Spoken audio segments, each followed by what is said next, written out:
ازيكم يا بنات؟ في الفيديو ده حبيت اوريكم حاجة العيد بتاعتي. كل حاجة يعني اللبس والاكسسوارات وكل حاجة كل حاجة. فخلونا نبتدي مع بعض باللبس. بالنسبة لللبس عندي التيشيرت ده جميل جدا، لونه اصفر وبسيط بس شيك.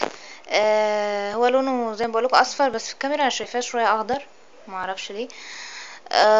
في هنا زراير، وهنا حتة زينة، وده الظهر بتاعه جميل جدا، مزخرف كده وقماش جميل خالص زي ما انتوا شايفين. انا جبت التيشيرت ده من محل السعد، فده بالنسبه للتيشيرت بتاعي. واكيد طبعا هلبس عليه بنطلون جينز، هلبس عليه بنطلون العادي ده ماشي. ده كان من ريد تاج، بس جبته من سنه تقريبا يعني مش جديد، بس التيشيرت لسه جديده يعني لسه جايباها في رمضان، وقلت اخليها للعيد. فده بالنسبه لطقم العيد. نيجي للاكسسوارز. بالنسبه للاكسسوارز والمكياج، في عندي هنا التوكه دي جميله جدا، جبتها من ايكونيك، كان ساعتها في فتره سيل. فكان عند المحل ده حاجات جميله جدا. ودي اول حاجه. وعندي هنا الحلق ده جميل جدا على شكل زيبرا، ولونه بينك، اللون المفضل بتاعي، بس طبعا مش هيليق على لبس لان انا كنت محضره لبس تاني بس غيرته. وممكن البس عليه الحلق الفيونكه ده جميل جدا وبسيط ولونه حلو وكل حاجه. بعد كده بالنسبه للاساور، عندي الاسوره دي كانت جت مجموعة مع بعض مكتوب عليها فريندز بكذا لون، كان تقريبا 5 او حاجة من كليرز، كان ساعتها في سيل، بس لا ده ما كانش في السيل. وفي الصورة دي بحبها جدا.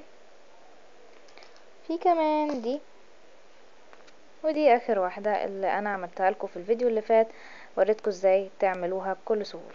عندي كمان الاسورة دي جميلة جدا على شكل بوسات، وفي النص الحاجات دي شكلها جميل جدا ماشي. هي طبعا مش دهب بس شبيهة بالدهب، فشيك جدا او حلوة يعني. في عندي الخاتم ده بس شكلي هغيره، مش عارفة بقى ماشي. وفي دي ميدالية هعلقها في الموبايل بتاعي على شكل هالو كيتي، جميلة جدا وزونتوتة وحلوة كده. انا بحب اوي هالو كيتي، عندي اكسسوارات ليها وحاجات عشان بحبها خالص. بعد كده بالنسبة للتوك، في عندي التوكة دي لسه جايباها جديد، جميلة خالص وحلوة وزغنطوطة كده، وعجبني اوي لونها وكل حاجة فيها والحاجات دي، وان هنا بينك وكده. بعد كده في دي جبتها من نفس المحل، جميلة خالص وحلوة اوي. في دي كمان ودي. بعد كده بالنسبة للميك اب، عندي الباليت دي فيها اي شادو مختلف، وفي هنا الفرشة بتاعتها جميلة جدا، كانت من كليرز بس هي قديمة شوية ماشي. فيها الوان جميلة خالص، وانا بحط اي شادو بس في العيد او في فرح او مناسبات يعني، بحطوش كتير، لكن اللي بحطه دايما هو الروج. بعد كده في الروج ده لونه حلو قوي. واخر حاجه ده موسترايزر، لونه جميل جدا عجبني خالص. وفي كمان فيتامين بي من ماركه اسمها ذا بيست ميك اب، مرطب يعني حاجه بسيطه كده. وده بالنسبه للاكسسوارات والميك اب والحاجات الزينه يعني. بعد كده عندي هنا ستيكر ده هزين بيه دولابي. هنا عندي اول واحد ده 3D foam stickers، هعمله في وش الدولاب كده، شكله جميل جدا زي ما انتوا شايفين، فراشات حلوة قوي. بعد كده عندي ده هستخدمه على الموبايل، و هيبقى حلو قوي لو كان عندي لابتوب وكده. انا نفسي اجيب لابتوب مخصوص عشان الزق عليه ستيكرز، بحب قوي شكل اللابتوبات اللي الناس بنات بيزينوها بالستيكرز، بيبقى شكلها جميل جدا. بس عادي احط منه على الموبايل على اي حته، بس هنا انا ما استخدمتوش، بس هما لوحدهم جم على بعضهم كده معرفش ليه. بعد كده في الاتنين ستيكرز دول جولي هديه من صاحبتي، وفي واحد تالت بس وقع في الدولاب، هبقى اجيبه بس مش النهارده.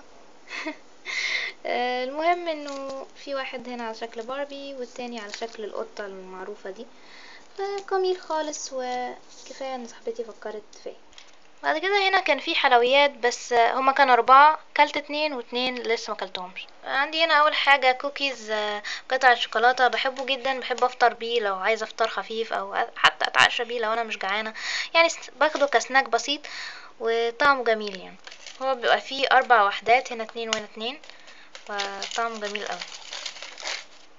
بعد كده في المارشميلو دول شكلها جميل خالص، الوانها حلوة. هنا عاملين لي كريمبو، وهنا في نحلة، بصوا النحلة. الوانها جميله، وانا بحب المارشميلو فقلت اجيب لي واحده. الحاجتين التانيين بقى كانوا تويكس دي انا بقيت بموت فيها، بقت الشوكولاته المفضله عندي. كل فتره معرفش رايي بيتغير او ذوقي بالنسبه للشوكولاته وكده معرفش، بس انا بقيت اموت فيها. فاكلتها امبارح بالليل، النهارده الصبح اكلت برينجلز اللي هو صغير بنكهه الساور كريم اند اونيون. فده بالنسبه للحلويات. وده بالنسبه لحاجه العيد. اتمنى يكون الفيديو عجبكم، ولو حابين اكتبولي في كومنت الحلويات اللي انتوا جبتوها، او قولوا اللي انتوا عايزينه يعني، خلونا نتسلى مع بعض. وانا عملت لكم انستجرام مخصوص عشان لو حبيت اعمل لكم اقول لكم اي حاجه، او يعني يبقى لينا انستجرام مخصوص لليوتيوب بتاعنا. فهو نفس اسم القناه، هكتبه لكم تحت، اعملوا سيرش هتلاقوني. وبس، يلا اشوفكم في فيديو جديد، وباي باي.